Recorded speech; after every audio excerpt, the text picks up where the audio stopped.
வணக்கம். செய்திகள் வாசிப்பது நித்தியா. தெலுங்கானா மாநிலம் வாரங்கல் பகுதியில் எஸ்பிஐ வங்கி லாக்கரில் இருந்து ரூபாய் 14.94 கோடி மதிப்பிலான தங்க நகைகள் கொள்ளை அடிக்கப்பட்டுள்ளன. ஜன்னல் கம்பிகளை உடைத்து உள்ளே நுழைந்த கும்பல் எச்சரிக்கை அலாரம் ஒயர்களை அறுத்து பின்னர் கேஸ் கட்டர் மூலம் லாக்கரை உடைத்து நகைகளை திருடியுள்ளனர். கொள்ளை கும்பல் சிசிடிவி கேமரா ரெக்கார்டரையும் எடுத்துச் சென்றுள்ளது. கடந்த ஓராண்டாக இந்த வங்கியில் காவல் பணிக்கு யாரும் இல்லை எனவும் தகவல் வெளியாகி உள்ளன. சென்னையில் BMW சொகுசு கார் மோதி ராபிடோ ஊழியர் உயிரிழந்துள்ளார். மதுரவாயல் தாம்பரம் பைபாஸில் அதிவேகமாக வந்த BMW சொகுசு கார் மோதி விபத்து ஏற்படுத்தியுள்ளது. பாண்டி பஜாரை சேர்ந்த பிரதீப் குமார் என்ற ராபிடோ ஊழியர் 100 மீட்டர் தூரம் தூக்கி வீசப்பட்டு உயிரிழந்துள்ளார். சுமார் 1 மணி நேர தேடுதலுக்கு பின் புதரில் இருந்து உடலை மீட்ட போலீசார். விபத்து ஏற்படுத்திவிட்டு தப்பியோடிய கார் ஓட்டுநரை தேடி வரும் போலீசார்.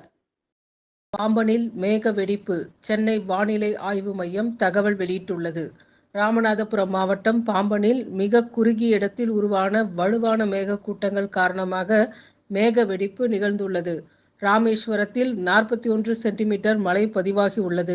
மண்டபத்தில் 26 சென்டிமீட்டர் மழையளவும், பாம்பன் பகுதியில் 24 சென்டிமீட்டர் மழையும், தங்கச்சி மடத்தில் 32 சென்டிமீட்டர் மழையும் பதிவாகி உள்ளன. காலை 6 மணி முதல் மாலை 4 மணி வரை 10 மணி நேரத்தில் மழை பதிவாகி உள்ளது.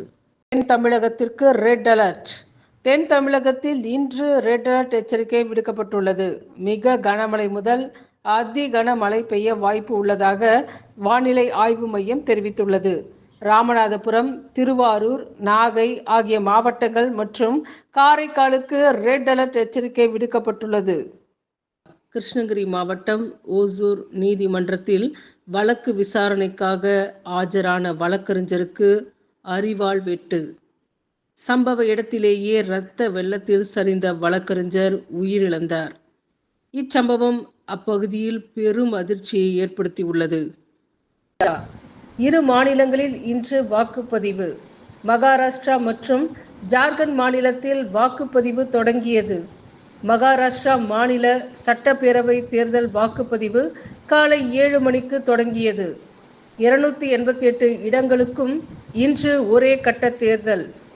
ஜார்க்கண்ட் மாநிலத்தில் மீதமுள்ள 38 தொகுதிகளுக்கும் இன்று வாக்குப்பதிவு. வரும் 33ஆம் தேதி வாக்கு எண்ணிக்கை நடைபெற உள்ளது.